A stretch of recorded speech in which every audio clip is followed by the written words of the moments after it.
Hello बच्चों, मैं Bhupendra Kumar BPSC विद्यापीठ में आप सभी का स्वागत करता हूं।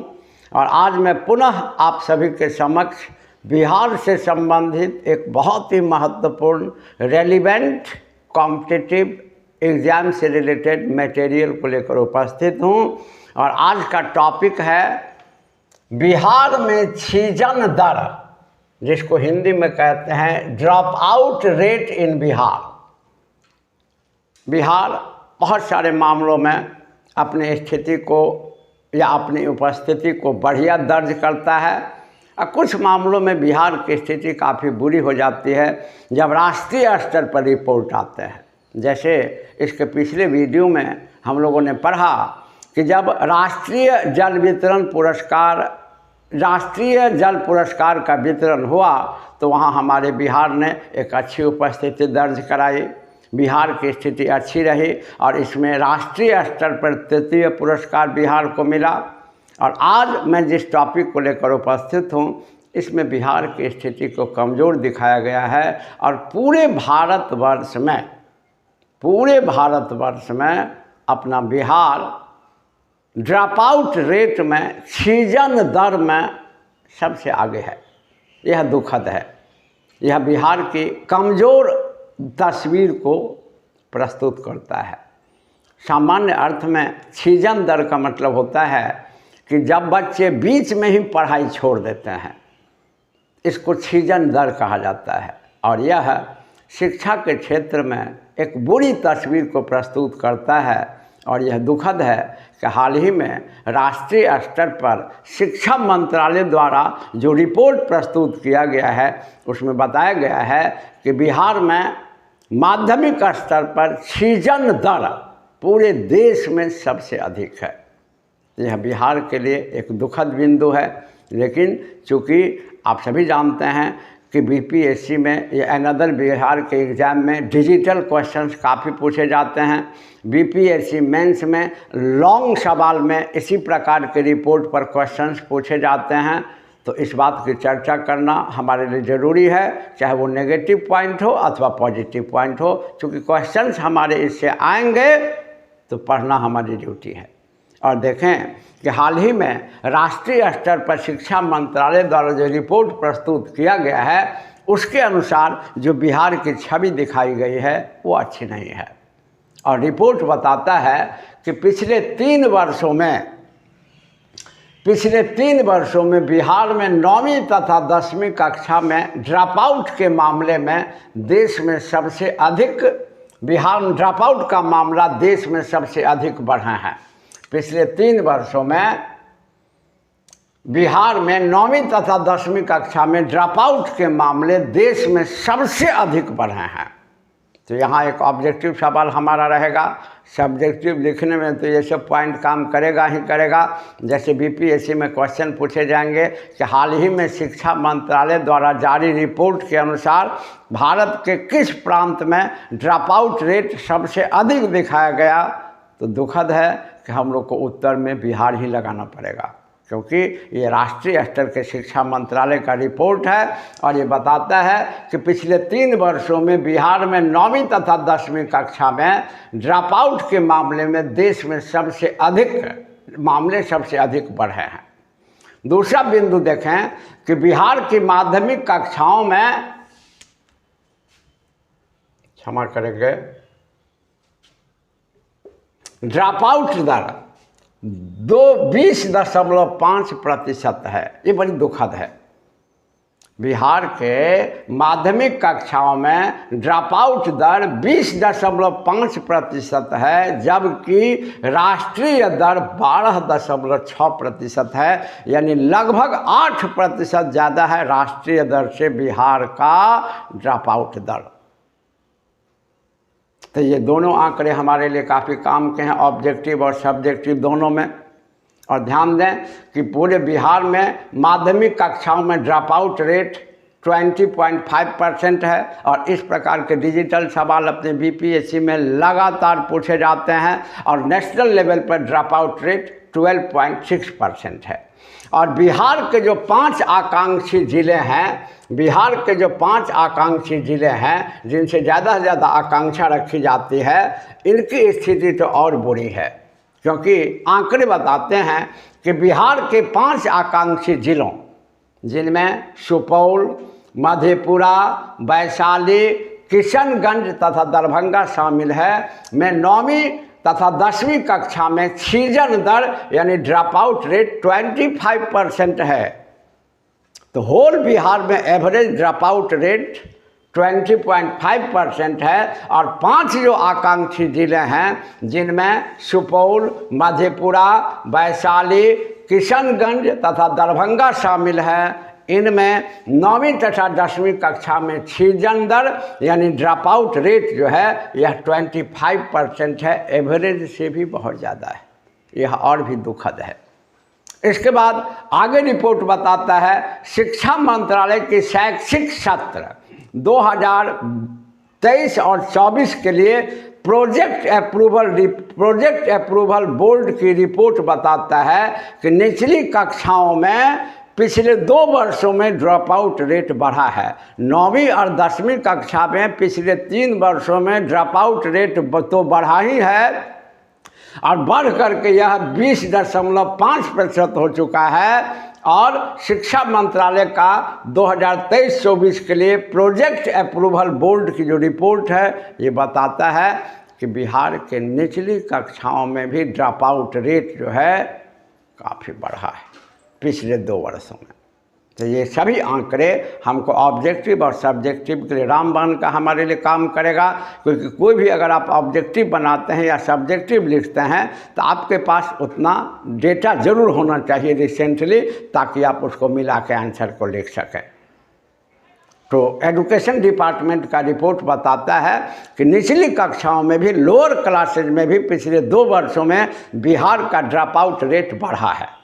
इसके बाद देखिए रिपोर्ट बताता है कि राज्य का सकल नामांकन अनुपात, ग्रॉस इनरोलमेंट रेशियो, जिसको इसी शॉर्ट फॉर्म में पूछा जाता है, GIR के नाम से पूछा जाता है, यहाँ ऑब्जेक्टिव में भी पूछे जाते हैं GIR का फुल फॉर्म क्या है, तो ध्यान रखेंगे कि ग्रॉस इनरोलमेंट रेशियो यानी टोटल कितना बच्चों का एडमिशन होता है। तो हमारा रिपोर्ट बताता है कि राज्य का सकल नामांकन अनुपात, ग्रॉस इनरोलमेंट रेशियो 64.9% है पूरे राज्य का। और 15 जिलों के माध्यमिक कक्षाओं का GIR यानी ग्रॉस इनरोलमेंट रिपोर्ट 65% से भी कम है। यानी पूरे बिहार का ग्रॉस इनरोलमेंट 64.9 यानी लगभग 65% है।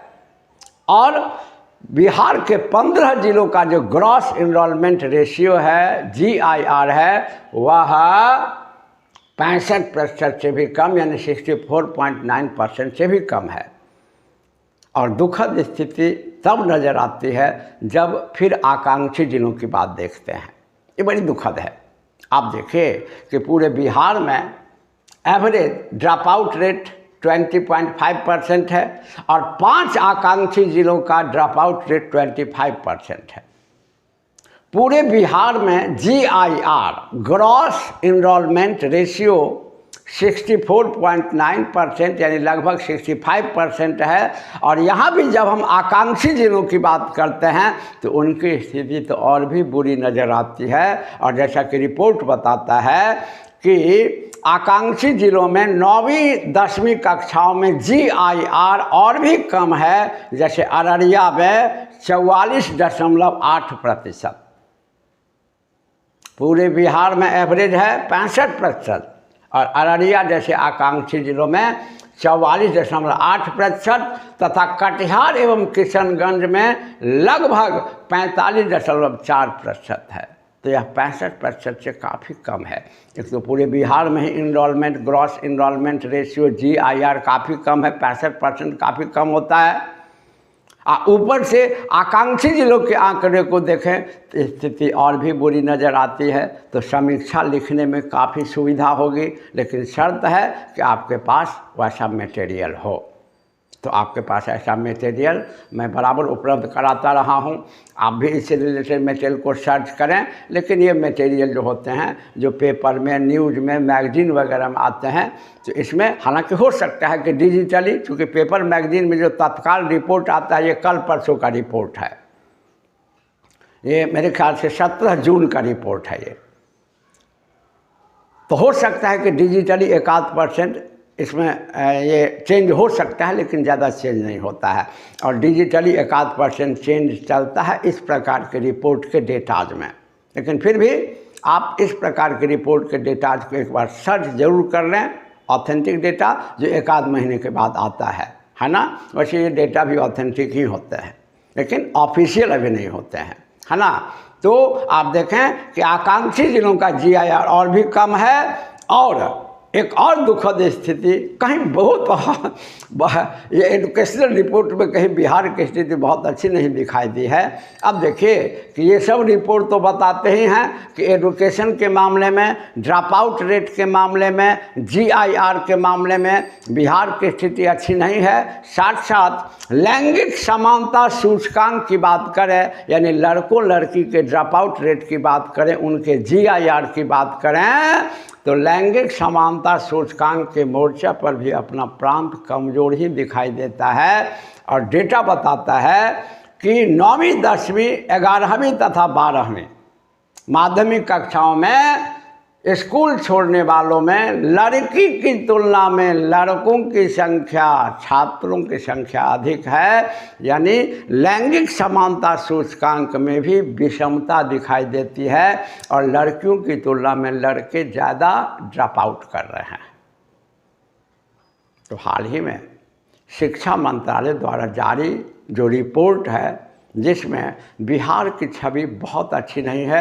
इनफैक्ट सहज बोलने में अच्छा नहीं लगता है। हम लोग का बिहार प्रांत कई मामले में काफ़ी अच्छा है, लेकिन दुखद है कि इसकी स्थिति पूरे भारत में सबसे बुरी दिखाई गई है। और पूरे भारत में सबसे ज़्यादा ड्रॉप आउट रेट अपने बिहार में ही है, अपने सूबा में ही है। जबकि हमारी जो सरकार है ये बराबर इस मामले पर अपनी वक्तव्य देती है। मंत्री जी लोग वक्तव्य देते रहते हैं कि शिक्षा की स्थिति को सुधारने के सघन प्रयास किए जा रहे हैं। अब ये नहीं कहा जा सकता कि इनके वक्तव्य गलत हैं, लेकिन रिपोर्ट बताते हैं कि सरकार के प्रयास सफल नहीं हो पा रहे हैं, जिसके पीछे बहुत सारे कारण हो सकते हैं। तो हाल ही में शिक्षा मंत्रालय द्वारा जो रिपोर्ट प्रस्तुत किया गया है, उसमें ड्रॉप आउट रेट के मामले में, GIR के मामले में और लैंगिक समानता सूचकांक, ड्रॉप आउट रेट, सृजन दर, GIR, ग्रॉस इनरोलमेंट रेशियो और लैंगिक समानता सूचकांक, तीनों मोर्चे पर बिहार की विफलता को दर्शाया गया है। तो ये हमारे बिहार के लिए एक नेगेटिव पॉइंट है। अब जब भी हम लोग मेंस में लिखें, जब भी पढ़ाई करें तो थॉरो करें और इस तरह से पढ़ाई करें कि सारे मटेरियल हमारे पास हो। तो अभी जितने भी रेलिवेंट एग्जाम्स हम लोग देंगे साल भर के लिए, ये सब रिपोर्ट बहुत दिन के बाद आता है, तो हमारे लिए हमेशा रेलिवेंट होगा। और कुछ चीज़ तो हमेशा होता है। तो जब भी सृजन दर को लिखना होगा तो सृजन दर क्या होता है, सृजन दर के कारण क्या होते हैं, सृजन दर का प्रभाव क्या होता है और सृजन दर को कैसे कम किया जा सकता है। जैसे प्रश्न आपके सामने आएंगे बिहार लोक सेवा आयोग के मुख्य परीक्षा में कि सृजन दर किसे कहते हैं। हाल ही में सरकार द्वारा या शिक्षा विभाग द्वारा प्रस्तुत रिपोर्ट में बिहार के सृजन दर की स्थिति को या तस्वीर को नकारात्मक ढंग से प्रस्तुत किया गया, नकारात्मक छवि दिखाई गई है। इसके उपाय को बताइए। तो ये सभी मटेरियल कार्य करेंगे। तो ये रिपोर्ट तात्कालिक है, ये बदलेगा, ये कभी नहीं बदलेगा और ये भी बहुत जल्दी नहीं बदलता, देरी पर रिपोर्ट आते हैं इसके, इसलिए ये भी लगभग अस्थायी है। और अगला जब रिपोर्ट आएगा तो भी ये काम करेगा, क्योंकि तुलनात्मक स्थिति जब लिखी जाती है तो पिछली रिपोर्ट से अगली रिपोर्ट की तुलना की जाती है। इसीलिए हर दृष्टिकोण से यह मटेरियल आपके लिए उपयोगी है। और सृजन दर से रिलेटेड जो परमानेंट कॉन्सेप्ट है उसको ध्यान में रखें। सृजन दर का सामान्य अर्थ है स्कूल, कॉलेज आदि को बीच में ही छोड़ देना। और एक तकनीकी अर्थ है कि जो बच्चे 40 या इससे अधिक दिनों तक स्कूल नहीं जाते उन्हें ड्रॉप आउट स्टूडेंट माना जाता है। तो हाल ही में ऑब्जेक्टिव में भी ये प्रश्न पूछे गए हैं कि ड्रॉप आउट स्टूडेंट किन्हें कहते हैं। तो आपके सामने है कि जो बच्चे 40 दिन या इससे अधिक दिनों तक स्कूल नहीं जाते हैं उन्हें ड्रॉप आउट स्टूडेंट की श्रेणी में रखा जाता है। जैसे बैंक के बारे में जब पूछा जाता है कि NPA किसको कहते हैं, नॉन परफॉर्मिंग एसेट्स किसको कहते हैं, या हिंदी में गैर निष्पादनीय परिसंपत्तियां किसको कहते हैं, तो बैंक द्वारा दिया गया वह ऋण जो उसकी नियत तिथि से ब्याज सहित 90 दिनों के बाद तक भी वापस नहीं आता हो। तो 90 डेज एक लिमिटेशन बताया गया है। ड्यू डेट के बाद 90 डेज तक भी, यानी 3 महीना तक भी अगर ऋण वापस नहीं आता हो तो उसे NPA माना जाता है, डूबा हुआ ऋण माना जाता है। उसी तरह का एक सामान्य डेटा है कि जो बच्चे 40 या इससे अधिक दिनों तक स्कूल नहीं जाते उन्हें ड्रॉप आउट स्टूडेंट माना जाता है। अब है कि ड्रॉप आउट के कारण क्या है। तो ड्रॉप आउट के बहुत सारे कारण हैं, जैसे अक्षमता, बहुत सारे बच्चे स्कूल जाने में गरीबी या विभिन्न कारणों से, स्वास्थ्य संबंधी कारणों से, सामाजिक पर्यावरणीय कारणों से स्कूल नहीं जा पाते हैं। अक्षमता एक बड़ा काउज है। उदासीनता, ये बहुत बड़ा काउज है, क्योंकि अगर आपके पास सभी संसाधन उपलब्ध हैं और पढ़ाई के प्रति आप में रुचि नहीं है, आप उदासीन हैं, तो निश्चित रूप से ऐसे बच्चे नहीं पढ़ते हैं, या ज़बरदस्ती उनका अगर नामांकन करा भी दिया जाए तो वो बीच में स्कूल छोड़ देते हैं और इसी को ड्रॉप आउट कहा जाता है। इसके बाद एक बड़ा कारण है नशे अथवा ड्रग्स की लत, और ख़ासकर अपने बिहार में बड़ी बुरी स्थिति है। हम लोग बिहार के निवासी हैं और अपने सामाजिक परिवेश में देखते हैं कि ये प्रवृत्ति अभी के बिहार में काफ़ी बढ़ी है और बच्चों में नशे अथवा ड्रग्स की लत काफ़ी लग चुकी है। तो ऐसे बच्चे जनरली ड्रॉप आउट कर ही जाते हैं। एक बड़ा कारण है, आज के समय का एक बड़ा कारण है ड्रॉप आउट का नशा अथवा ड्रग्स की लत, और आज का ही एक बहुत बड़ा कारण है इंटरनेट अथवा टेलीविज़न से काफ़ी लगाव। जिन बच्चों में मोबाइल देखने की प्रवृत्ति या बुरी आदत लग जाती है, टेलीविज़न देखने की बुरी आदत लग जाती है, वो धीरे धीरे कक्षाओं को छोड़कर इसी में इन्वॉल्व हो जाता है। तो ड्रॉप आउट के कई कारण हैं, जिनमें मुख्य कारण हैं अक्षमता, उदासीनता, नशे अथवा ड्रग्स की लत, इंटरनेट अथवा टेलीविज़न से काफ़ी लगाव, ये मुख्य कारण है। इसके बाद इसका प्रभाव, तो प्रभाव है आपराधिक या असामाजिक मानसिकता का विकास। स्वाभाविक सी बात है कि जो बच्चे स्कूल छोड़ देते हैं उनमें आपराधिक मानसिकता और असामाजिक मानसिकता स्वतः विकसित हो जाती है, क्योंकि उनका वातावरण, पर्यावरण कमज़ोर हो जाता है, वो गलत संगति में पड़ते हैं। जब पढ़ाई पर से ध्यान हटेगा तो निश्चित रूप से बच्चों का दिमाग बड़ा कोमल होता है और वो हम जनरली गलत संगति में पढ़ ही जाते हैं। तो जो बच्चे ड्रॉप आउट करते हैं उनमें आपराधिक प्रवृत्ति या असामाजिक प्रवृत्ति आ ही जाती है। ये एक बहुत ही बुरा प्रभाव है। इसके बाद निम्न मानव पूंजी, ये बहुत ही तकनीकी चीज़ है। आप सभी जानते हैं कि मानव पूंजी उन्हें कहते हैं जिनकी अर्जन क्षमता अधिक होती है, और अर्जन क्षमता उनकी अधिक होती है जिनमें शिक्षा और कौशल का स्तर उच्च हो। अब जैसे एक अनपढ़ व्यक्ति है तो वो लेबर के रूप में कार्य करेगा और प्रतिदिन 300 रुपया कमाएगा या 400 रुपया कमाएगा, और महीना में 3000, 4000, 3500-4000 कमाएगा। और एक पढ़ा लिखा व्यक्ति, स्किल्ड व्यक्ति है तो महीना में 50,000 कमाएगा। तो जो अनस्किल्ड होता है, अनएडुकेटेड होता है, वो मानव पूंजी में उसको काउंट नहीं होता है। स्किल्ड पर्सन, दो चीज़ है, स्किल्ड, एडुकेटेड एंड हेल्दी। अगर कोई व्यक्ति कौशलपूर्ण हो, शिक्षित हो और स्वस्थ हो तो उसे मानव पूंजी कहा जाता है, क्योंकि उसकी अर्जन क्षमता अधिक होती है और लंबे समय तक होती है। और अगर कोई भी व्यक्ति पूरी तरह स्वस्थ हो लेकिन अगर शिक्षित नहीं हो, जैसे लेबर को देख सकते हैं, स्वस्थ होता है लेकिन शिक्षित नहीं होने के कारण उसकी अर्जन क्षमता अधिक नहीं होती है, तो उसको मानव पूंजी में काउंट नहीं किया जाता है। तो यदि ड्रॉप आउट की संख्या बढ़ती है तो समझ सकते हैं कि मानव पूंजी की स्थिति निम्न हो ही जाएगी।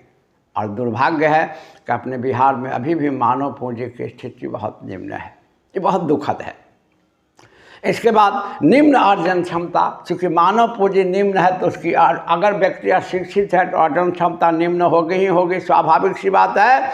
और समाज में इसकी प्रतिष्ठा काफ़ी कम होगी। आप देख सकते हैं कि कोई व्यक्ति अगर अशिक्षित होता है तो स्वभावतः समाज में इसकी प्रतिष्ठा घट जाती है। और जब प्रतिष्ठित व्यक्तियों की जमात होती है, पढ़े लिखे लोगों की जमात होती है, तो वहाँ इनको प्रतिष्ठा नहीं मिलती है। ऐसी स्थिति में यह व्यक्ति लगभग कुंठा या फ्रस्ट्रेशन का शिकार हो जाता है।